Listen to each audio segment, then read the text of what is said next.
Ara mateix Gandia es troba en un moment clau gràcies a aquests plans de sostenibilitat turística, en sintonia amb la Secretaria d'Estat de Turisme, amb el Ministeri. Els plans de sostenibilitat turística ens estan convertint en el destí de turisme sostenible referència en Espanya.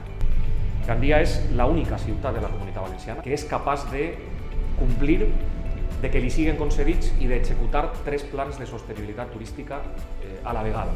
Suposen una inversió de 7,4 milions d'euros. Actualment el primer pla de sostenibilitat turística ja està executat i la resta dels 2 està en execució. Fa unes setmanes que hem començat les obres del primer tram de l'Avinguda de la Pau. Anem a iniciar en el mes de maig, per valor d'1 milió d'euros, les obres de reforma i de regeneració de l'Avinguda del Gra.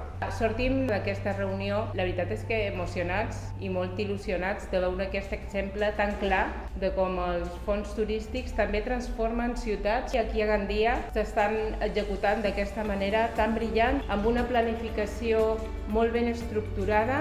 Aquesta col·laboració institucional dona fruits. Gandia fa anys que és una referència turística, està creant una oferta turística competitiva, diversificada, innovadora, cada vegada més sostenible. Complim també amb les nostres obligacions, com són la generació de nous espais que ajuden a vertebrar i a cohesionar la nostra ciutat, sota la premissa de que una bona ciutat per a visitar és també, en primer lloc, una bona ciutat on viure. Totes les inversions i les línies econòmiques que ens estan arribant reverteixen en aquestes oportunitats per a la ciutat i per a les nostres empreses, fonamentalment del nostre sector turístic.